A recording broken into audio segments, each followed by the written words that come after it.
기신론이 본래 재승의 그 진리, 다시 말해서 나와 남이 둘이 아니다. 나 아닌 것이 없다. 그럼 이 나 아닌 것이 없고 나 남이 둘이 아니다라는 그 말의 근거는 무엇인가? 그건 이제 연기법입니다. 우리는 모두가 다 같이 연기하고 있는 존재이기 때문에 우리들에게는 어디에서 너와 나의 그 경계선을 찾을 수가 없다는 거예요, 본래. 예를 들자면 지금 여기 내가 앉아 있는데 여러분들은 모두가 다 지금 나하고 내 바깥에 있는 세계는 서로 별개의 것이다라는 생각을 일으키고 있습니다. 그렇죠? 그래서 실제로 우리에게는 이 신체, 이 몸이라는 것이 세계와 나를 가르는 경계선처럼 인식을 하죠. 피부를. 그래서 피부 바깥은 나 아닌 것, 피부 안은 나, 이런 생각을 가지고 살잖아요. 근데 그게 사실이냐고요. 사실이냐고. 그럼 이제 이게 불교에서 부처님이 우리에게 가르쳐주는 수행의 출발점이에요. 그래서 이게 이제 사념처 수행으로 출발을 하죠. 몸을 잘 관찰해 보라는 거예요.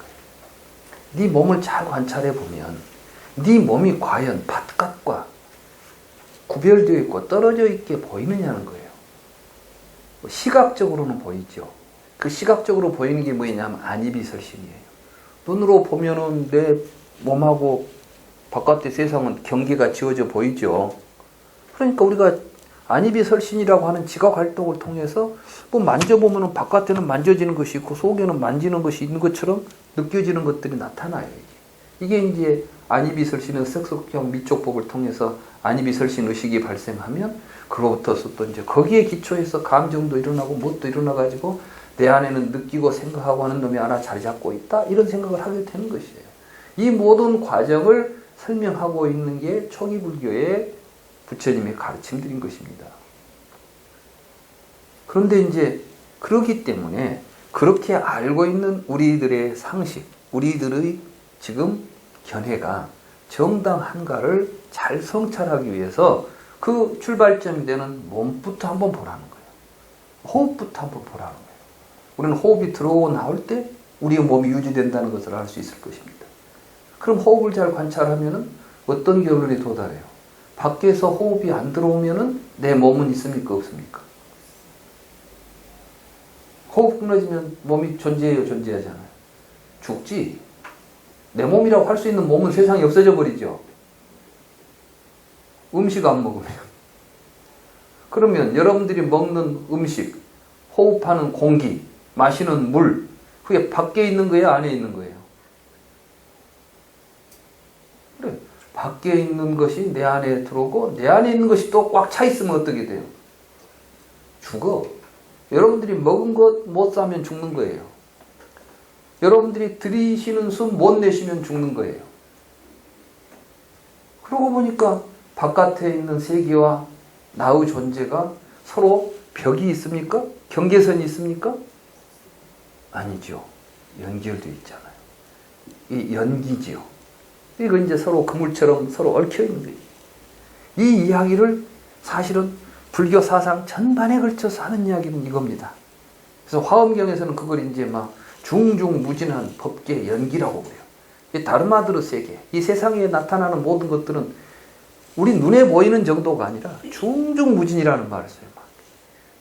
이리 겹치고 저리 겹쳐가지고 그것이 얼마나 긴밀하게 연결되어 있는지를 우리가 해부하고 분석할 수 없을 정도로 긴밀하게 엮여 있는 존재들이다, 우리가. 그걸 통찰하기 위해서 수행을 하는 겁니다. 그런데 요즘 우리 수행들이 그게 이제 근본적으로 이렇게 연기에 대한 깨달음으로 가는 수행을 하려고 하지 않고 좀 잘못된 수행으로 변질되어 있는 것은 그 부처님의 가르침의 핵심 개념들이 아비달마 불교에 의해서 왜곡되었기 때문에 그런 거예요. 그래서 아비달마 불교는 굉장히 우리가 지금 유의해서 이것이 무슨 잘못이 있는가를 분명하게 우리가 짚고 넘어가야 됩니다. 그걸 비판하고 나타나는 게 대승불교고. 그러니까 대승불교는 어찌 보면 부처님의 근본 가르침을 보다 더 적극적으로 그것을 받아들여서 실천하려고 했던 사상인 것이죠. 그러니까 어찌 보면 대승불교가 부처님의 적자인 거예요. 그런데 적반하장격으로 요즘 와서는 아비달마 불교 한 사람들이 이제 뭐 대승불교는 불교가 아니다. 대승불교는 엉터리다. 뭐 이런 식으로 이야기를 한다는 거죠. 우리가 이제 이 기신론을 통해서 저는 이 기신론을 니까야의 시각에서 읽을 겁니다. 초기 경전으로 읽는 거랬죠? 초기 경전으로 볼 거예요. 이렇게 보게 되면은 훨씬 더 기신론의 내용이 정확하게 보입니다. 아마 여기 계신 스님들 가운데는 강원에서 기신론 보신 분들도 계실 겁니다. 근데 저는 그 강원에서 하는 이야기는 한마디도 하지 않을 겁니다. 왜냐하면 제가 모르니까. 저는 그냥 기신론 자체를 제가 읽었고, 저는 초기 경전을 연구하다가 기신론을 보니까 초기 경전과 기신론이 조금도 차이가 없다는 것을 보고 내가 이걸 번역해서 학생들한테 강의도 했고, 지금 수차례 이제 광주에서는 두세 번 이 강의를 했었어요.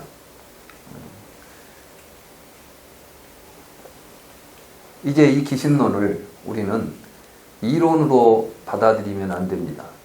그렇기 때문에 기신론을 읽고 뭘 이제 난 알았다 하는 생각을 가진다면 이건 기신론 헛것 본 거예요. 기신론을 통해서 내가 지금까지 잘못 알고 있었던 무언가를 깨달았다고 해야 돼요. 알았다고 하는 인식은 어떨 때 나타나냐 하면 여러분들이 가지고 있는 기존의 지식 체계하고 일치하면 이제 잘 알겠다는 표현을 하는 겁니다. 여러분들이 잘 모르겠다고 하는 것은 여러분들이 가지고 있는 지식 체계에 어긋나 있으면 잘 모르겠다고 말하는 겁니다.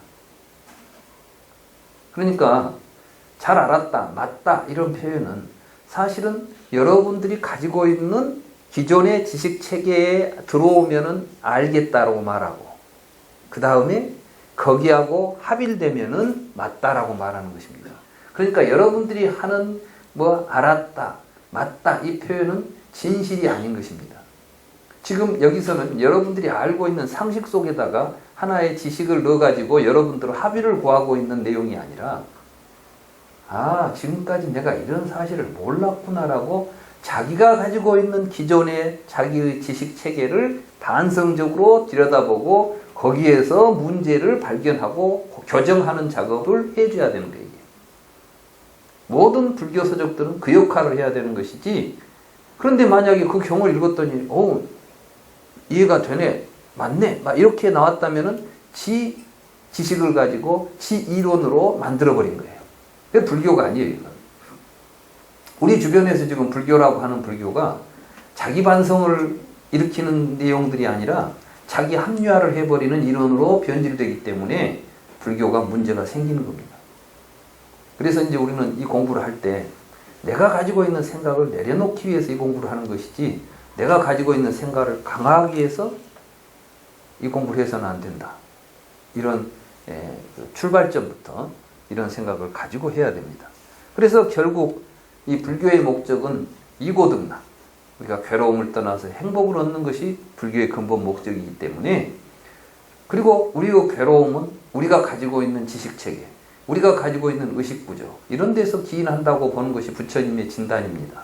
그리고 그것이 바로 무명에서 비롯되었다고 부처님이 최종적으로 판단을 내린 겁니다. 말하자면 우리의 괴로움의 뿌리는 무명이다. 무명이 있으면 생로병사의 괴로움이 나타난다. 이게 붓다가 깨달아서 가르쳐준 가르침의 처음이자 끝, 연기법입니다. 맞죠? 그렇기 때문에 무명을 벗어나면은 괴로움도 사라진다. 이게 결론입니다. 모든 부처님의 가르침은 이 구조 속에서 설해졌고, 그것이 후대의 어떤 논사의 이야기든 어떤 법사의 이야기든 이 구조 안에서 행해져야만 불교인 것입니다. 그렇기 때문에 기신론도 마찬가지로 그러한 구조 속에서 이야기가 될 것입니다. 결국 여기 귀경계에 보면 부처님처럼 가장 훌륭한 인생을 살려고 한다면 우리는 어떻게 살아야 할까? 이게 이제 기신론의 과제인 것이고 우리는 이 기신론을 통해서 그러한 삶으로 귀결이 되어야 할 것이다. 이렇게 볼 수가 있습니다. 그리고 이제 아까 이 삼보 귀경하는 그 귀경기에서 보았지만은 이 기신론에서 삼보는 이 온 우주에 충만한 연기법이라는 진리입니다. 그러니까 이 연기법의 진리를 이게 이제 체가 되어 있어요. 체. 그러면 이 연기법이라는 진리가 도대체 뭡니까? 이 연기법의 핵심이 뭐겠어요? 우리가 이걸 알아야 돼요. 세상이 연기한다고 했을 때 부처님이 깨달으신 12연기법을 보면 무명을 연하여 행이 있고 무명이 멸하면 행이 멸한다. 이렇게 되어 있죠? 그렇잖아요. 그때 그 무명이 무엇이죠? 어떤 것이 무명이죠?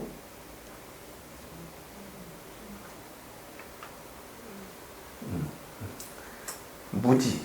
그럼 누가 무지예요? 무엇이 무지한 상태에 있어요? 마음. 그러니까 무지한 마음에서 벗어나면 이걸 보고 우리가 무명이 멸했다 합니다. 무명이 일어나고 멸하는 자리가 어디입니까? 땅에서 무명이 일어납니까? 바다에서 일어납니까? 여러분들은 마음에서 무명이 일어납니까? 예? 무명이 소멸되어야 할 자리는 어디입니까? 부처님은 지금 연기법을 이야기하지만 어디에서 일어나는 연기법을 이야기합니까? 마음. 이걸 일심이라고 그래요. 그러니까 일심이 법계고 진여고 똑같은 말들이에요. 지금 여기서. 그러니까 이 체라고 하는 거. 그러니까 여기서 이제 그 모든 법이 일어나는, 다시 말해서 연기하는 그 중심축인 이 마음을 체로 삼아가지고 이 마음이 어떠한 상태에서 어떠한 작용을 하는가를 정확하게 이해해야만 우리가 어떤 마음을 어떤 모습으로 써서 어떻게 살 것인가를 결정할 수 있겠죠. 자, 무지의 마음에서 일어나면 이런 상태의 마음이 돼가지고 이런 작용을 한다. 이게 이제 생명. 그러니까 이제 여기 보면 그 일심 이문 해가지고 생멸문과 진여문이 있다 이렇게 나오죠. 기신론을 읽어보신 분들은 뭐 생멸문이 있고 진여문이 있다 이런 두 가지 나오잖아요. 이문. 뭐 일심에 이문이 있다. 일심에 두 개의 문이 있고 막 이런 이론으로 가면 재미가 없어요. 이렇게 이야기해봐야 일심에 이문이 있단 말이 무슨 문이 있다는 이야기인고 이해가 안 돼. 근데 사실은 이제 알고 보면 어떤 이야기를 하려고 하느냐. 여기서 이문이라는 말을 왜 쓰느냐. 우리의 마음은 부처님 마음이나 우리 마음이나 똑같아요. 부처님 마음이라고 해서 특별한 마음을 가지고 태어나지 않아요. 이 세상에 살아있는 모든 중생들은 마음은 다 똑같아. 어떤 마음? 어떤 마음이 같냐? 행복하게 살고 싶은 마음이 같은 거예요. 근데 이 마음은 또 어떤 작용을 하느냐? 사실 마음이란 무엇인가? 마음은 살아있는 생명의 구조입니다. 그러니까 이제 여기서 여러분들이 이 마음을 자꾸 마음, 그러면 몸속에 있는 마음, 그 마음 뭐 하나 이렇게 실체화시키려고 합니다. 근데 이 불교의 여러 논사들의 글을 읽어보면 실컷 마음 이야기 해놓고는 마음은 채상이 공안이라 한다. 비어있니라 이렇게 말해버려. 그죠? 그런데 이 부분을 제대로 이해하지 못한 사람들은 대승불교는 어떤 브라마니즘처럼 어떤 마음 하나를 실체시해가지고 뭐 이야기했다. 그러니까 대승불교는 불교가 아니다. 불교는 무아라고 해야 된다. 그런데 그 사람 논리로 따지면 이제 어떻게 되냐. 불교는 무아니까 아무것도 없다. 그럼 허무주의가 불교라고 이야기해야 돼요. 그럼 불교가 허무주의입니까? 무아가 허무입니까? 아니에요. 무아와 공이라는 개념은 연기라는 말을 대신해서 쓰는 말들이에요. 연기. 연기라는 것은 그러니까 이 세상이 나타나고 사라지는 것들을 지금까지 많은 사람들은 존재를 가지고 설명하려고 했습니다. 무엇이 있어가지고 누가 만들었느냐, 무엇으로 되어 있느냐 이런 걸 따졌다고. 그러니까 뭐 태초에 하나님이 만들었다는 말도 나오게 되고 태초에는 누가 만든 것이 아니라 여러 가지 지수화풍과 같은 안 없어지고 안 생기는 요소들이 있어가지고 끊임없이 이것들이 서로 이합집산한다, 만났다, 흩어졌다 하는 것이 세계다. 이런 설명도 하려고 했던 것입니다. 부처님은 그 어떠한 실체도 없다. 다만 인연에 의해서 나타나는데, 그러나 이것이 존재의 세계, 지금 우리에게 드러나는 여러 가지 보이고 들리고 하는 이러한 세계들이 나타나려면 그것을 보고 듣는 생명이 있는 곳에 세계가 있는 것입니다. 지금까지는 시간과 공간 속에 어떤 존재가 있을 거라는 전제 아래서 시간과 공간 속에 참으로 존재하는 존재가 신이냐 물질이냐 정신이냐 이런 걸 따졌다면, 부처님은 세상에 무엇가 있든 없든 존재는 결국 우리들이 보고 듣고 하는 삶 속에서 드러나고, 그 보고 듣고 모든 세상을 벌려놓는 그 마음을 일으키고 있는 건 중생들이에요. 그 중생들이 그 삶의 근본 자리, 그 삶의 본질, 연기하고 있는 그 구조를 제대로 이해하고 살면 부처가 되고, 그걸 모르고 사니까 중생인 거예요. 그 마음은 누구나 다 똑같이, 생명은 다 세상을 벌리는 그 마음을 가지고 있어요. 근데 이게 잘못된 무지와 망상 속에서 살아가면 생사의 고통스러운 삶으로 전개됩니다. 이 마음 모습이. 그것이 생멸상이에요. 그렇지만 이걸 제대로 알고 살면 이게 진여의 모습이에요. 그래서 이 두 개의 상에 의해서 두 문이 설정이 되고, 그 두 문을 이제 다시 최상용의 관점에서 다시 이제 또 설명해 나가는 게 이 기신론인 거예요. 그래서 이 기신론에서는 우리의 마음에서 연기하고 있는 이 세계를 근본적으로 이 모든 것을 연기해내고 있는 이 연기법이라고 하는 진리를 담고 있는 이 마음, 이 마음을 채로 삼고 이 마음이 어떤 상태로서 어떻게 작용하는가 하는 것을 이제 최상용이라고 하는, 그런데 이게 영업하게 제대로 알아서 제대로 가는 모습을 불법성 삼보라고 보는 겁니다. 그러니까 부처님께서는 이 마음에서 연기하고 있는 이 세간과 출세간의 모든 것을 정확하게 꿰뚫어 보시고, 거기에서 진여에 상응하는 모습을 가지고 진여에 상응하는 삶을 살았던 거 아니에요. 이게 바로 불법성 삼보고, 여기에 귀의한다는 것은, 그러니까 기신론은 다른 말로 말해서 그 진실된 진리, 이 진리에 의거해서 우리가 행복한 삶을 살 수가 있다는 것을 보여주겠다. 이런 구성을 가지고 설해지고 있는 것입니다. 그 이야기가 이제 이렇게 나오는 거예요. 논활 넘기십시오. 다음. 유범 능기 마연 신근 시고 응설이다. 이 말은 무엇이냐면, 대승에 대한 그 마음, 그 믿음을 일으킬 수 있는 근거가 되는 법이 있다는 거예요. 이때 법이라는 말을 우리가 굉장히 유념해야 됩니다. 유념.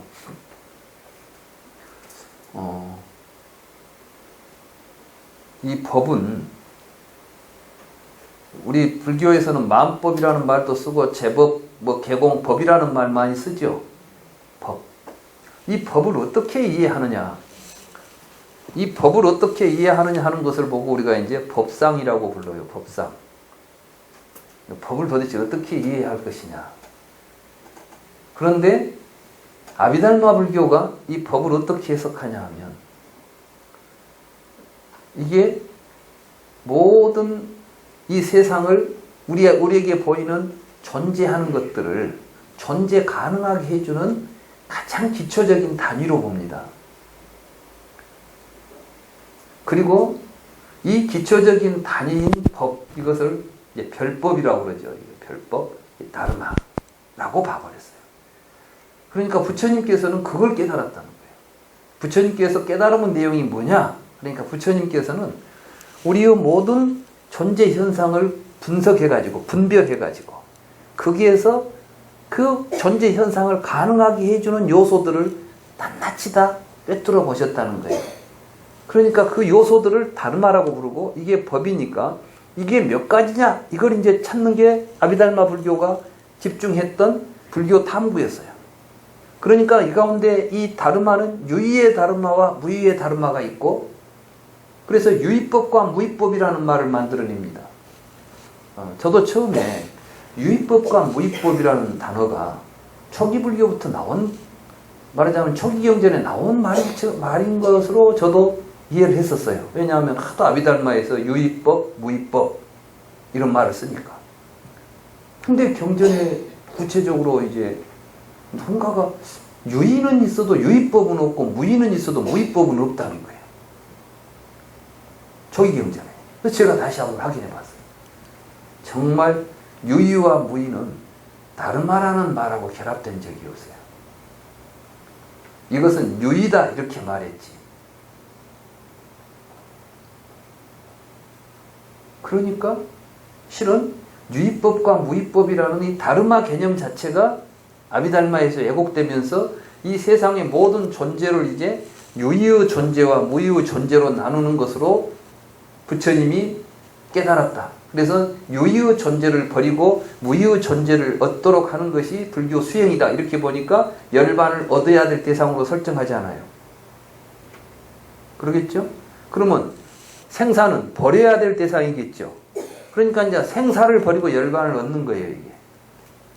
이게 제대로 된 거냐고 비판하는 게 대승불교입니다. 그래서 대승반야부경전, 특히 이제 여러분들이 반야심경에 보면은 무소득이라는 말이 나오죠. 아니, 수행을 했는데 얻을 것이 없다면 뭐하라고 수행합니까? 이렇게 우리가 생각할 수가 있어요. 근데 그 이야기를 하자는 게 아닙니다. 여기서 무소득은 뭐냐면 생사를 버리고 새로 얻어서 열반을 얻는 게 아니라 생사가 곧 열반이다. 생사가 곧 열반이라는 것은 무엇이냐면 이 말은 생사를 일으키는 것도 마음이고 열반을 얻는 것도 마음이니까 한 마음이 어리석으면 생사로 가고 한 마음이 깨달음 열반으로 가니까 생사와 열반이 둘이 아니다. 여기에서 이제 무소득을 이야기하는 거예요. 이게 무소득이라는 말은 생사와 열반이 하나다 이 이야기를 하는 것이지 수행해봐야 아무 소용없습니다. 이런 이야기 하는 거 아니라고. 왜 수행을 해야 하냐면은 우리가 이 생사의 괴로움 속에 있기 때문에 열반을 얻기 위해서 수행을 하는데 그랬다고 해서 내 마음이 새로 어떻게 생기거나 없어지거나 또는 얻은 것이 있어요, 없어요? 생각 한번 바뀌면 되는 것이지. 그러니까 불교는 생각 바꾸기예요.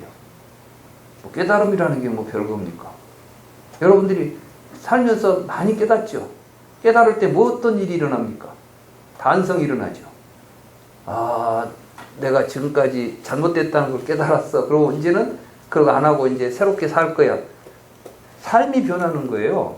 깨달음이라는 것은 자기 인생이 전환되는 것을 의미하는 것이고 자기의 삶이 바뀌는 것을 의미하는 것이지 깨달아서 뭐 되는 것이 아니라 이 말이에요. 근데 우리는 뭐 깨달았고 뭐 되려고 해. 자기 삶이나 자기 자신을 변화시키지 않으려고 하면서. 그러니까 제대로 된 불교가 수행되거나 이해되지 않고 있다. 이렇게 볼 수가 있는 것이죠. 그래서 이제 이 법이라는 말 자체를 아비달마 불교에서는 이렇게 존재로 타악을 해버린 거예요. 존재. 그러니까 일체 법이나 일체 존재나 똑같은 말이어가지고 일체 법, 일체 유 구별이 없어요. 근데 부처님은 유는 생사를 이야기한다고 보는 거예요, 이게. 그러니까 이 12연기에 보면은 유가 있으니까 생이 있고 노사가 있다 이렇게 나오잖아요. 이 유라는 개념하고 다르마라는 개념하고는 아주 다릅니다. 부처님은 그래서 이 세상을 어떤 시간과 공간 속에 전속성을 가지고 있는 어떤 우리들이 존재로 보는 것들은 그거는 착각에서 벌어지는 것이고 실제로는 연기하고 있다는 것이죠. 연기한 것을 지칭했을 때 다르마라는 말을 쓰는 거예요. 그러니까 연기한 법이에요, 이게 다르마가. 그럼 연기했다는 것, 이 다르마는 그러니까 유와 다른 것은 무엇이냐 하면 이 세상에는 지금까지 존재를 이야기할 때 하나님이 만들어낸 존재가 있고 또는 뭐 사대로 만들어진 존재가 있고 이런 식으로 존재를 이야기하려고 했죠. 뭐 하나님도 없고 사대도 없다면 여기 보이는 건 뭡니까? 이렇게 물었을 때 이것은 일정한 조건이 갖추어지면 항상 그 모습을 가지고 변치 않고 나타나는 현상들이 있다는 거예요. 예를 들면 산소와 수소를 결합시키면 물이 나옵니다. 물이 생기죠? 근데 그 물은 어디서 나왔습니까? 누가 만들었습니까? 아니에요. 산소와 수소가 다시 분리되면 물은 사라집니다. 그럼 물은 어디서 와서 어디로 갔어요? 누가 만들었어요? 아니요. 일정한 조건이 생기면 또 물은 나와요. 그런데 물은 그 자체는 실체성이 없지만, 그래서 그걸 보고 공성이라고 그래요. 비어있다. 그렇지만 그 다르마의 법성은, 말하자면 산소와 수소를 결합하면 물이 된다는 성질은 변합니까? 변하지 않습니까? 변하지 않는 거예요. 그러니까 이 다르마는 무상하지만 법성은 상주하는 거예요. 이게 이제 그것이 바로 연기하고 있는 연기법을 부처님이 설명할 때 법계는 상주한다. 이 다르마들에 의해서 이루어지고 있는 이 질서는 상주한다. 항상 있다는 거예요. 여기에 맞춰서 우리도 사는 겁니다. 여러분들이 고통이 일어난다는 것은 고통이 일어날 수 있는 다르마입니다. 이게 고통도 다르마예요. 그죠? 고통이 눈에 보이지도 않고 만져지지도 않지만 이건 다르마예요. 왜? 여러분들에게 나타나니까. 고통을 아직까지 못 느껴보신 분. 다르마가 고통이 있습니다. 근데 고통이 어디에 있습니까? 아니요. 고통이 항상 있다면, 여러분이 한번 고통을 가슴속에 담고 있다면 안 없어져야 돼. 이제 계속 살아야 돼. 그런데 고통이라는 것이 있는 것이 아니야. 어떤 조건이 있을 때 나타났다가 조건이 사라지면 사라지죠. 저 보기 싫은 사람이 앞에 있었는데 저놈만 보면 막 머리가 아파. 이제 막 고통이 일어났어. 생각해보니까 처음에는 저 사람이 나한테 항상 나를 회꾸지하고 다닌 줄 알았더니 뒤에 알고 보니까 저 사람이 나를 위해서 굉장히 많이 애를 쓰면서 지금 일부러 나한테 뭔가 각성을 주려고 저런 일을 했다는 걸 뒤에 알았어요. 그럼 똑같은 사물을 봤을 때 여러분들이 고통이 일어나요? 반갑고 즐거워요? 반갑고 즐겁죠? 뭐 때문에? 뭔가 달라졌으니까. 조건이 달라졌으니까 똑같은 대상을 놓고도 우리는 괴로움과 즐거움이 조건에 의해서 얼마든지 달라진 거예요. 이 세상은 누구 때문에 되는 것이 아니라 관계 때문에 되는 거예요. 모든 게. 이런 이야기예요. 그럼 우리는 모두가 다 서로 관계를 맺고 있는 연기. 이 관계를 맺고 있다는 것 자체가 바로 마음의 본성이에요. 여러분들이 사물을 본다거나 듣는다는 것은 무엇을 의미하냐 하면은 이 모든 바깥에 있는 세계와 내가 서로 같이 관계를 맺고 있는 거. 이걸 업이라고 부르는 거예요. 사실은. 그러니까 이제 업을 잘 지어야 되는 거죠. 불교는 한마디로 말해서 선업 지었고 잘 살아라 이야기예요. 다른 이야기 아무것도 없어요. 사실. 그러니까 이 귀신론 공부해가지고 뭐 특별한 거 하나도 없어요. 오늘 이 자리에서 여러분들이 제 말을 듣고 그래 나는 이제부터 좋은 일만 하고 살 거야 딱 작정하고만 살 수 있으면 이 강의는 오늘 종각입니다.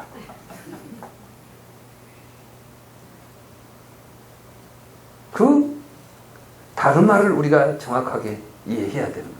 그런데 지금 여기서 무슨 이야기를 하냐 하면은 우리가 왜 너와 내가 둘이 아니다. 다른 사람을 위해서 다른 사람의 행복을 위해서 사는 것이 바로 나의 행복과 일치한다. 우리 모두가 다 부처님과 다를 바 없는 삶을 살 수 있다. 라고 하는 것에 대한 확신을 갖게 해줄 수 있는 그 어떤 다르마가 있다는 거예요. 그럼 아무 근거도 없이 이야기하냐고 그러니까 아니야. 뭐가 있으니까 하는 거예요. 그 다르마가 뭐겠어요? 이게 바로 중생의 마음이에요. 이제 여기 보면 이제 건너뛰면서 좀 봐야 돼.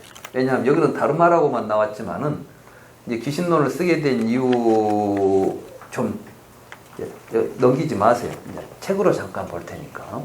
여기 보면 5쪽을 한번 보십시오.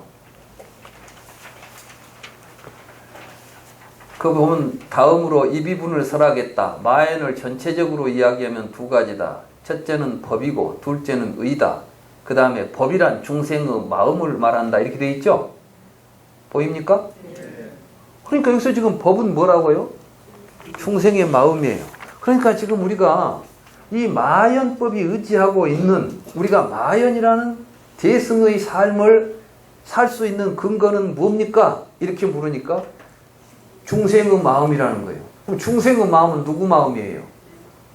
바로 그래요. 각자 내 마음이에요. 여러분들 전부 중생 마음 가지고 살고 있잖아요. 그죠? 그러니까 이제부터는 이 마연, 이 대승 기신론 공부는 무슨 공부이죠? 지 마음 공부하는 거죠. 그러니까 이게 이제 대승 기신론을 통해서 자기 마음을 보는 거죠. 근데 이 마음은 내버려 두고 글자만 쫓아다니면 안 돼. 그래서 이제 앞으로 나는 계속해서 이걸 보면서 우리 마음 이야기를 할 거예요. 중생의 마음의. 그리고 여기서 나오는 단어들은 우리들이 지금 일반적으로 쓰고 있는 마음 가운데 이런 마음을 이렇게 이 말로 표시한 것이다. 이렇게 제가 그걸 알려드릴 거예요. 그리고 그러니까 이 기신론 공부는 어떤 사람들은 그래요. 야, 기신론 공부하려면 기초부터 공부를 많이 해야 되잖아. 불교 지식이 많아야 될 텐데. 불교 지식 많은 사람 이 공부 잘 못합니다. 왠 줄 아세요? 지가 알고 있는 게 많거든. 지 지식으로 이걸 다 커버하려 해. 그러니까 공부가 안 돼.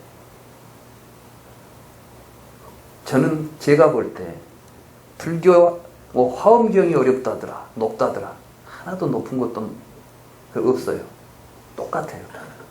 중요한 건 어디냐면 진지하게 자기 자신의 삶에 대해서 고민하고 자기 자신의 마음에 대해서 정확하게 이해하려고 하는 이러한 자세만 되어 있으면 어느 경을 봐도 누구나 다 쉽게 접근해 갈 수가 있습니다.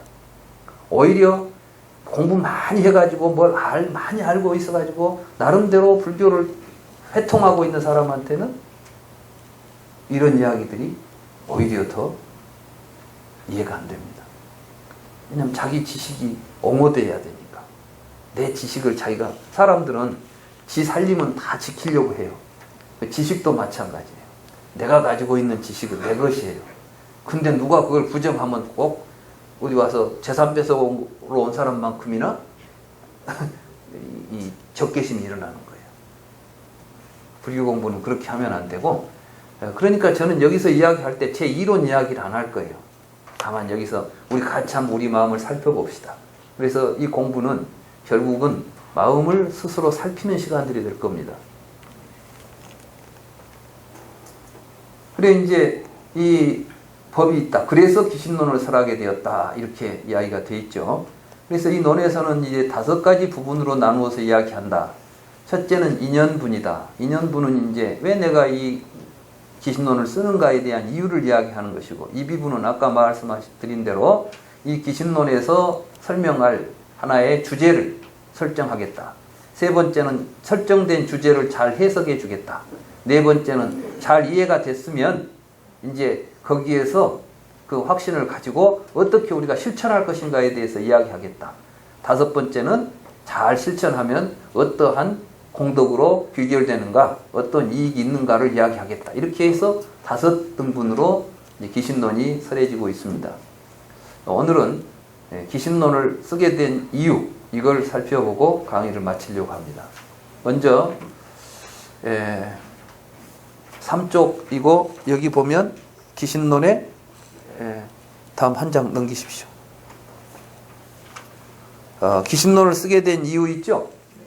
여기 보면 이제 문활 유하 인연이 조차론인고, 무엇 때문에 이 논을 썼습니까? 사실은 이제 하 인연이라는 것이 무슨 인연으로, 그런데 꼭 인연이라는 말을 너무 강조하다 보면 말이 어색해져요. 당신이 이 글을 쓰게 된 이유가 뭐요? 사연이 뭐요? 이런 뜻이에요. 그러니까 내가 이 글을 쓰게 된 이유는 8가지가 있다. 이렇게 답이 되는 것입니다. 그러면 무엇입니까? 이제 제1은 뭐냐면은 총론입니다. 총론. 그러니까 이제 한마디로 말한다면, 소위 위령 중생 이 일체고 득구경락 비세간 명리요 명리공경본이라. 한마디로 말하면 모든 중생들이 괴로움에서 벗어나 행복으로 충만한 삶을 살아가게 하기 위해서이다. 결코 세상에서 명예나 이익이나 공경을 얻기 위해서가 아니다. 우리가 보통 뭔 책을 쓰고 논문을 쓰면 이제 그런 책을 쓰고 논문을 써가지고 뭐 세상에 굉장히 좀 이름을 얻죠. 사람들은 전부 이제 명리를 구하지 않아요. 불교를 공부하는 사람들이나 살아가는 사람들은 그 명리를 위해서 살면 안 된다는 거예요. 이 글을 쓴 이 사람도 내가 귀신론 이 책 써가지고 히트 한번 쳐야 되겠다. 막 베스트셀러 만들어가지고 세상 사람들이 나를 알아주도록 해야 되겠다. 이런 생각을 가지고 쓰는 게 아니고 이 글을 쓰고 있는 이 사람이 지금 뭐 때문에 이 고생을 합니까? 그러니까 뭐 때문에? 중생들이 좀 행복했으면 쓰겠다고 하는 거예요. 이게 대승이에요, 사실은. 그러니까 이 글을 쓰는 입장 자체가 대승의 입장을 보이고 있는 겁니다. 나는 이 글 써가지고 이름을 날리고 싶지도 않다. 이런 뜻이에요. 근데 이 기신론을 쓴 마명이라는 분에 대해서 이론이 분분합니다. 왜냐하면 마명보살은 본래 불교의 역사 속에서 마명보살은 불소행찬을 쓰신 분이에요. 그러면 이 불소행찬을 쓰신 마명스님이 살았던 시대는 BC 한 3세기 무렵일 거예요. 그러니까 상당히 이분은 그러니까 BC 3세기보다는 좀 더 후대이겠네요. 근데 이 마명이 이제 이 불소행찬을 쓴 거, 불소행찬은 부처님의 그 생애를 말하자면 서사시적으로 시적인 표현을 가지고 썼어요. 이걸 보고 불소행찬이라고 그래요. 그러니까 이제 뭐 팔상 부처님께서는 어디서 태어나가지고 어떻게 해서 열반하실 때까지 어떻게 살았다 이런 이야기를 부처님의 일대기를 대서사시로 쓴 거예요. 그래서 이제 불전 문학의 최고 걸작으로 보죠. 근데 이 기신론에는 그보다 훨씬 후대 대승불교에서 나타난 여러 가지 뭐 열애장이라는 말도 나오고 그래서 대체로 열애장 사상이 나올 때쯤이라면은 마명보살하고는 전혀 시대가 안 맞는데 왜 마명이냐. 그래서 이제 중국 위서설이 나왔어요. 중국 사람들이 그냥 자기들이 책을 지어놓고 마명이 썼다고 했다. 근데 지금은 그 설은 들어갔어요. 그런 이야기가 나오기도 했다고요. 근데 보면은 뭐 진제3장도 번역하고 십전한타 3장도 번역했다면 뭔가 원본이 있을 것인데 그럼 마명이란 인물이 누구냐? 근데 여기 말고는 어떠한 논서도 없어요, 지금. 그럼 이렇게 훌륭한 글을 쓴 분이 전에 아무런 저술 활동도 안 했고 아무것도 없는 사람이니까 왜 갑자기 이런 인물이 나올까? 이제 이런 것들에 대해서 사실은 지금 어떤 분들은 마명은 동명이인이다. 이렇게 되게 봅니다.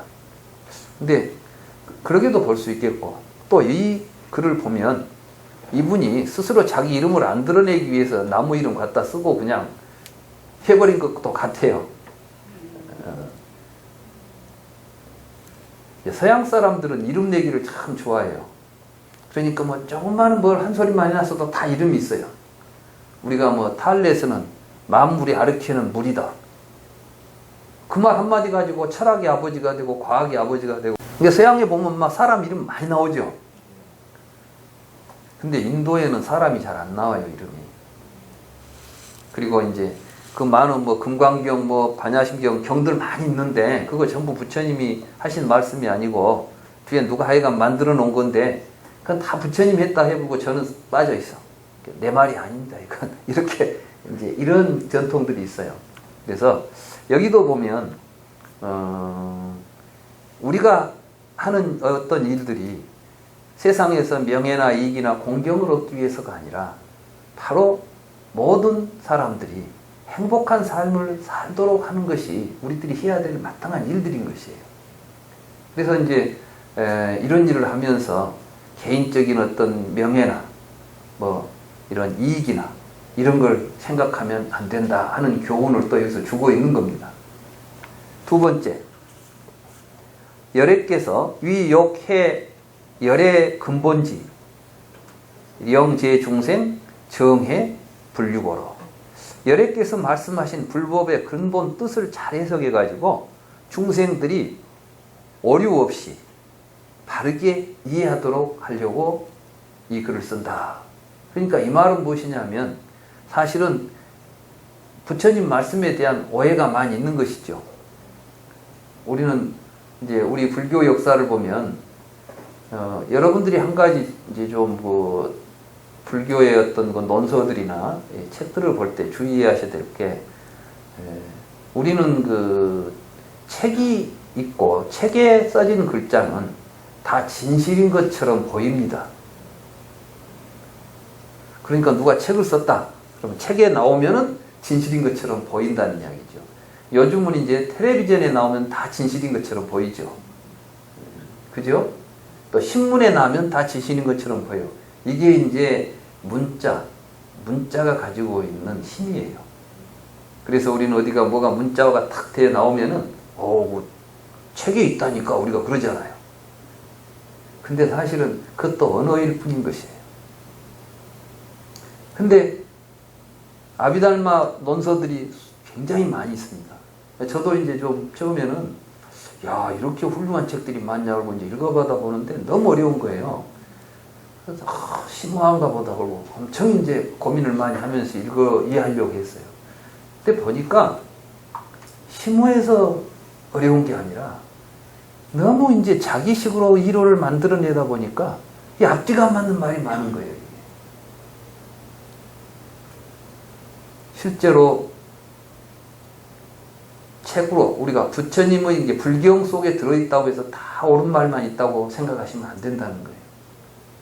근데 이제 우리 이쪽에서는 아비달마 구사론 또 아비달마 논서들을 이 중국이나 이제 이쪽 한국 이쪽에 이제 동북아시아 전통에서는 인도에서 넘어온 책들이고 인도말로 된 걸 번역했기 때문에 굉장한 신뢰를 줍니다.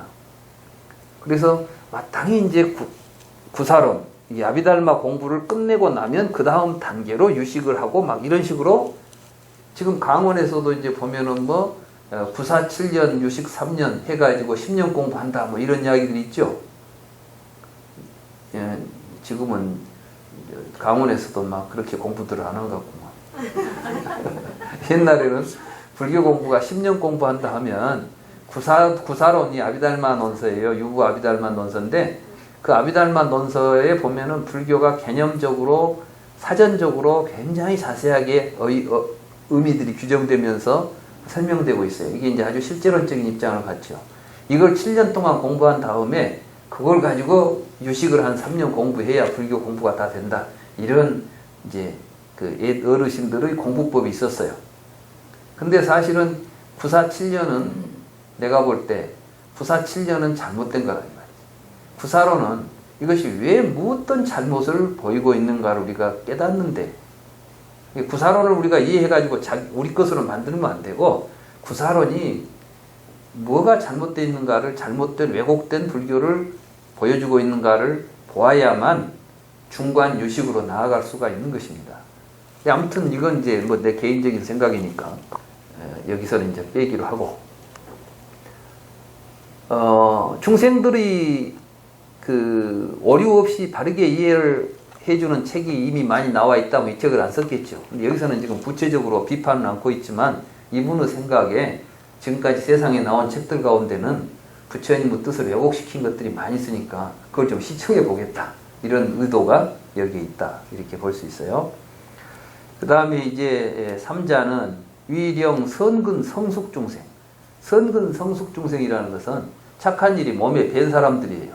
이 사람들은 그냥 항상 착하게 사는 것이 몸에 배어 있는데 이 사람들에게 마하연법의 감임 불퇴신고로 이 대승 말하자면 나와 남이 나 아닌 것이 없다는 이 진리에 대해서 뒤로 물러서지 않는 그 신념을 퇴전치 않는 그러한 마음을 일으키도록 하기 위해서이다. 내가 이제 번역하기는 착한 삶을 살아가는 중생들이 남을 행복하게 하는 삶이 바로 자신의 행복한 삶이라는 진리를 굳게 믿어서 남을 행복하게 하는 삶에서 결코 물러나지 않게 하기 위해서이다. 우리 지금 전남대학에 대학원 이제 학생들이 있는데 어떤 학생 하나가 대학원에 진학을 하겠다고 왔어요. 근데 떨어졌어요. 시험에서. 우리 이제 입학 대학원 전형에서. 근데 저는 몰랐는데 이제 누가 우리 대학원생이 그 학생을 나한테 데리고 와서 얘가 착하고 공부도 불교 공부를 좀 열심히 하고 싶어 하는데 이번에 입시에서 떨어졌답니다. 왜 떨어졌대? 그러니까 불교를 공부하고 싶다 해서 뭐 그러면 뭐 불교에 대해서 얼마나 뭐 공부한 적, 책을 본 적이 있느냐 어쩌고 하니까 아니 뭐 구체적으로 잘 본 적은 없습니다. 그러니까 불교 공부하러 대학원 왔다는 사람이 뭐 불교 공부를 제대로 안 했다면 어떻게 되냐고 떠쳐붙다는 거예요. 이 얘는 보니까 굉장히 순진해가지고 좀 얼른 보면 좀 바보처럼 보여요. 아주 순진해요. 근데 마음이 착하기가 아주 이룰 데가 없어. 그러면 이제 다음에는 내가 선생님들한테 확실하게 내가 불교 공부했다는 것을 이야기할 수 있도록 지금부터 공부를 하랍니다. 그래서 그래라. 그래가지고 이제 우리 대학원생들 공부하는데 이제 같이 소개를 시켜가지고 같이 생활을 하면서 공부하라. 연구소에 이제 와가지고 선배들 따라다니면서 공부를 하고 뭐 대학원생도 아닌데 내 수업에 다 들어오고 지금 아무 적도 없어요. 그런데 학부 수업에도 들어오고 뭐 대학원 수업에도 들어와요. 뭐 등록금은 안 냈지만 이제 나한테 선생님 강의를 좀 들어도 됩니까? 그래서 네가 듣고 싶다 와서 들어라. 듣고 있어요. 근데 이제 지난번에 사실 대학원에서도 이 교재를 가지고 해요 지금 이제 이번 학기를. 그래서 이제 이 이야기를 했어요. 그러니까 그 학생이 그러는 거예요. 사실 저는 지금까지 다른 사람을 착한 일을 하고 살기 위해서 항상 다른 사람을 배려하고 했는데 항상 뒤에 보면 손해본 것 같고 다른 사람들이 뭐 이게 좀 퇴전심이 난다는 거예요. 이제 이게 보니까 정말 그래요.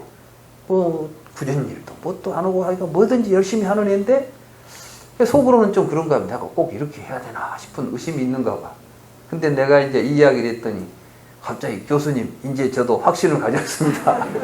왜? 무슨 너 지금 갑자기 수업 시간에 무슨 이야기냐 그러니까 예, 저는 지금까지 사실은 이렇게 좀 착한 일을 하고 이렇게 사는 것이 옳다는 생각을 가지고 살았는데 살다 보니까 정말 이렇게 잘하고 약간 지금 좀 회의도 되고 했는데 이 이야기를 들으니까 이제 내가 지금까지 살았던 내 삶의 태도가 옳다는 확신이 생겼습니다.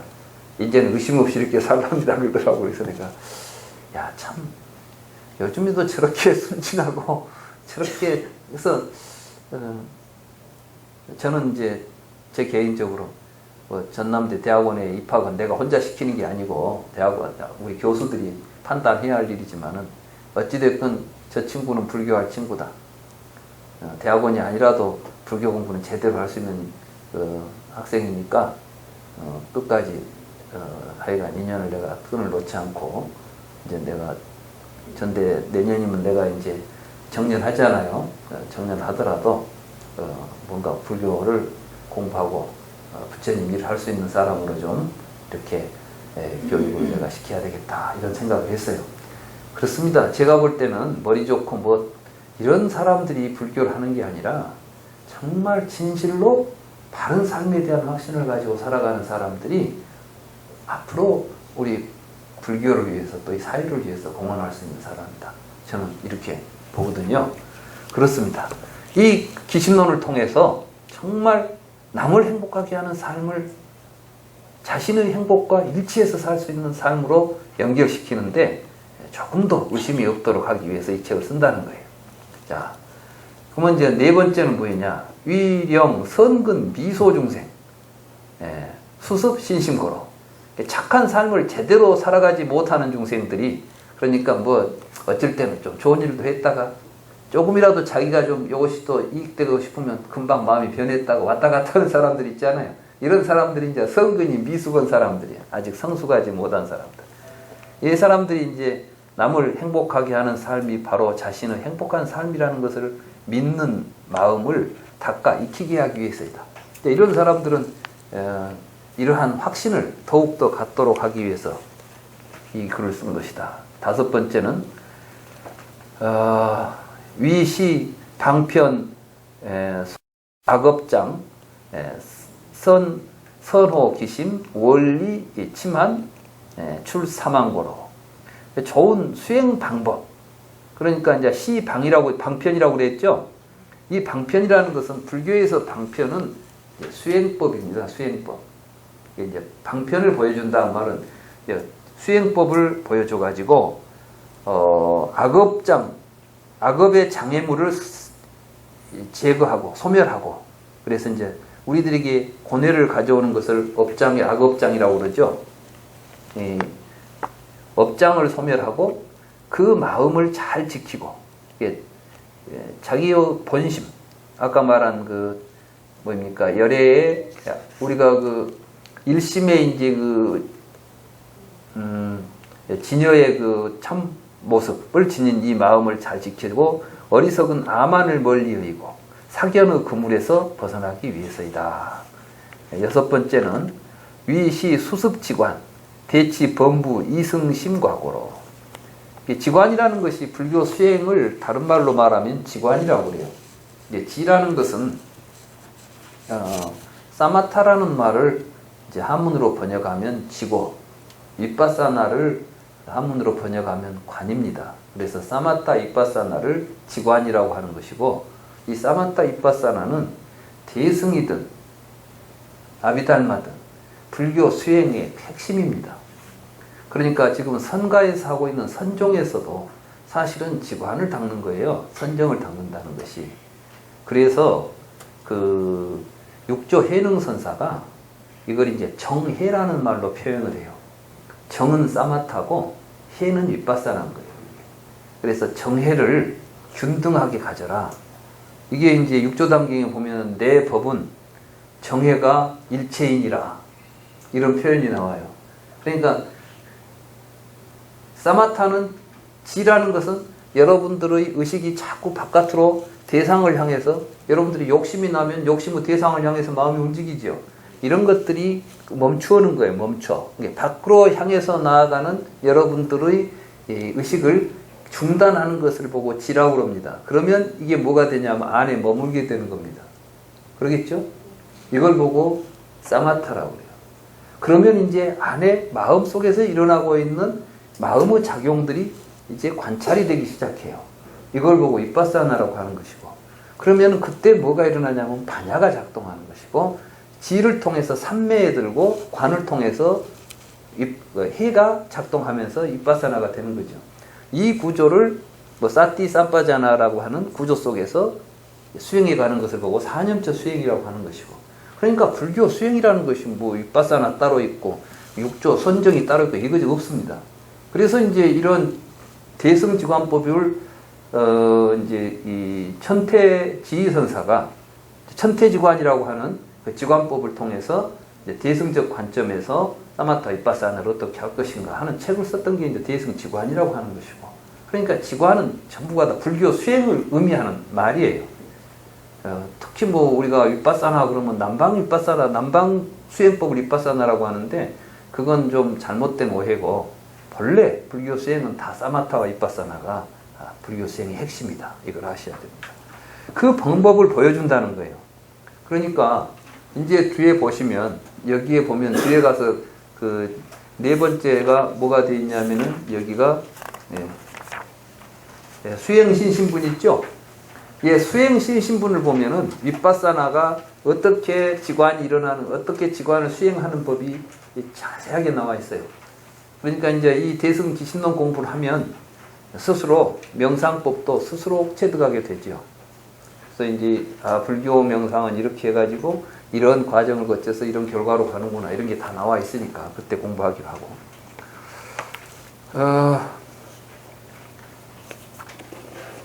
그래서 범부와 이승의 마음의 허물을 치유하기 위해서이다. 이제 범부와 이승이 뭐냐 하면은 아직 아상을 떠나보내지 못하고 나 아닌 것이 없다는 진리에 기합하지 못한 상태가 범부와 이승입니다.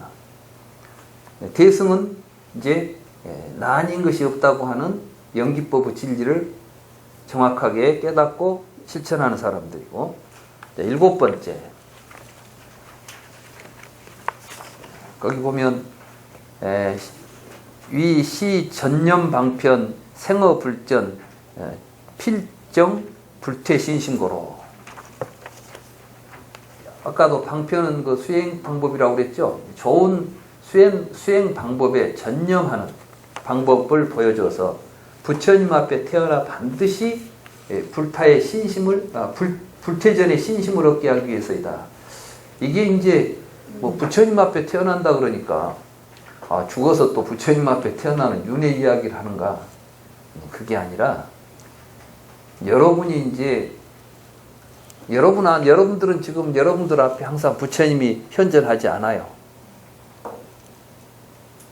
여러분들이 근데 이제 불교를 이 수행을 통해서 나 아닌 것이 없다는 이러한 진리를 통해서 여러분들의 삶이 항상 부처님을 앞에 놓고 사는 삶처럼 새로운 삶의 전환이 일어나는 거예요. 이걸 보고 이제 부처님 앞에 태어난다 그런 것이죠. 그렇게 해서 불퇴전의 신심. 이렇게 되면 여러분들은 뒤로 물러서지 않고 나 아닌 것이 없다. 이렇게 살아가는 이제 삶의 모습을 일행삼매라고 여기서는 불러요. 일행삼매. 뒤에 가면 이제 일행삼매를 닦도록 하고 있습니다. 이 기신론이. 이렇게 하면은 어떻게 되느냐? 마지막에 그 결론이 어떻게 되는가? 우리에게 어떤 이익이 나타나는가? 이걸 보여주겠다. 그래서 이제 그래가지고 그 이익을 우리가 목적으로 해서 수행을 하려고 하면 이제 수행을 하려고 하는 의욕이 또 나오겠죠. 네, 그렇습니다. 왜 사람들이 수행을 어려워할까요? 왜 수행을 잘 안 할까요? 첫째는 목표가 뚜렷하지 않기 때문이고, 두 번째는 수행의 결과에 대한 확신이 없기 때문입니다. 내가 이 수행을 하면 반드시 이런 결과가 올 것이다. 만약에 여러분들이 이 땅을 파면 반드시 다이아몬드가 나온다. 그러면 파겠어요, 안 파겠어요? 여러분들은 안 팔지도 몰라. 다이아몬드가 나에게 무슨 소용? 근데 이 땅에 보배가 있다. 근데 1m 파면 반드시 있다. 그러면 1m 파 들어가는데 여러분들이 주저하겠습니까? 아니, 곡괭이 들고 와서 1m 파지 뭐. 아니, 10m 안에 있어. 10m 파! 그까지 팔 거예요. 근데 있는지 없는지도 모르고 될지 안 될지도 모르고 그러면 안 돼. 지금 우리가 불교를 공부한다고 하면서도 왜 부처님 말씀대로 화끈하게 못 살고 주저하면서 말이야. 전에는 왔다 갔다 하고 어디 공부한다고 뭐 찌웃찌웃하고 다니면서도 실제로 여러분들의 삶이 결단을 못하고 있느냐. 확신이 없는 거예요. 또 그 결과가 뭐인지에 대해서 확실하게 모르는 거예요. 그러니까 여기서 이제 그걸 딱 보여주면은 그렇게 될 것이다. 이런 이야기죠. 그러면 이제 이상이 기신론을 쓴 까닭이다. 그러니까 또 자문을 합니다. 아니, 경전에 다 이야기하고 있는데 왜 또 네가 헛소리 하니? 이렇게 이제 묻는 거예요. 그러니까 그 대목은 한문 뭐 이거 길어가지고 읽다 보면 시간이 많이 걸릴 것 같아서 제가 한글로 정확하게 번역했습니다. 이 한글 읽으면 한문 읽은 거하고 전혀 다를 바가 없습니다.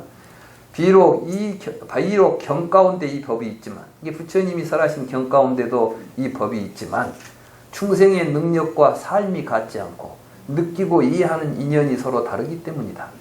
말하자면 열애께서 세상에 계실 때의 중생은 이근이었고, 이근이라는 것은 이제 사람들의 근기가 영리하다 이 말이에요.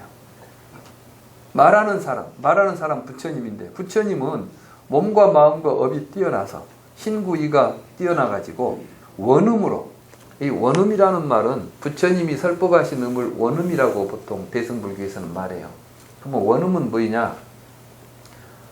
부처님이 여기서 설법을 하잖아요. 그러면 미국 사람은 미국어로 영어로 들리고, 불란서 사람은 불란서 말로 들리고, 한국 사람에게는 한국말로 들리고, 일본 사람한테는 일본말로 들리고, 새한테는 새우 소리로 들리고, 개한테는 개우 소리로 들리고. 그러니까 부처님은 한번 딱 말을 하면은 모든 중생들이 다 알아듣는 소리예요. 이게 원음이에요. 그러니까 부처님은 탁 뭔 말하면은 어리석은 사람은 어리석은 대로 알아듣고 영리한 사람은 영리한 대로 알아듣고 못 알아들을 수 없어요. 그래서 부처님은 이러한 말씀을 원음이라고 그래요. 그러니까 이제 그건 부처님에 대한 그 찬탄으로 생각하시면 됩니다. 한 번만 연설하여도 다른 종류 중생들이 같이 이해했기 때문에 논이 필요하지 않았다. 그러니까 부처님 말씀을 들으면은 못 알아듣는 사람이 없다는 거예요. 그때는 그랬어. 근데 지금은 사람이 달라졌고 불경을 가지고 설명을 해줘도 사람이 달라. 그러니까 부처님처럼 설법할 사람이 없는 것이죠. 그래서 그런데 열애께서 열반에 드신 후에는 자력으로 경을 많이 들어서 약간의 이해를 취하는 중생도 있고, 그러니까 무슨 경을 많이 보기는 봤는데 거기서 얻은 것은 조금밖에 없는 사람도 있고, 자력으로 조금 듣고서도 많이 이해한 중생도 있고, 뭐 반야심경 한 번 듣고도 제법 뭘 많이 깨달은 사람도 있고, 자신의 지혜가 없어서 자세한 논으로 인하여 이해를 하는 중생도 있고, 저 혼자 경을 보면 무슨 말인지도 모르는 사람들도 있단 말이에요. 그러니까 옆에서 이제 좀 설명을 해줘야 알아듣는 사람도 있고, 또 자세하고 많은 논문은 번잡하게 여기고 적은 문장으로 요약하여 많은 뜻을 담아 이해를 취하기 좋아하는 중생도 있기 때문이다. 그러니까 이제 말이 많으면 싫어해. 이런 사람들한테는 간단한 몇 마디를 해주면 그 좋은 사람도 있다는 것입니다. 그래서 이와 같이 이 논은 열애의 넓고 크고 깊은 법과 가르침이죠. 가없는 뜻을 모두 담고자 하여 설하게 된 것이다. 그러니까 은근히 또 이것이 원음이 되어 있어요, 지금. 그러니까 이제 근데 아무튼 이분은 이 글을 쓰신 분의 간절함이 보이죠. 참 이 시대에 이 시대의 사람들에게 그 다양한 욕구를 충족시키기 위해서 이 글을 쓰고 있다. 그러니까 이제 이 대승기실론이 그만큼 간절하게 이 어떤 시대의 그 메시지를 말하자면 우리에게 부처님의 메시지를 그 시대에 맞게 전하고자 하는 면이 있다. 근데 이게 이제 써진 지가 오래된 책인데 또 이 시대에 이걸 읽어보고 누가 얼마나 잘 이해가 되냐 이거예요. 그래서 제가 또 강의를 하는 거예요. 이 시대 사람들이 이 말을 듣고 또 그대로 그 의미를 이해할 수 있도록 제가 가운데서 이제 돕고 있는 것이죠. 그래서 이번 강의가 여러분들에게 우리의 삶을 변화시키고 우리 자신이 행복하고 나와 더불어서 이웃이 모두 같이 행복하게 사는 세상을 그러한 그 길을 찾는 강의가 되었으면 이렇게 간절히 바랍니다. 오늘 제 강의는 여기서 마치도록 하겠습니다. 네.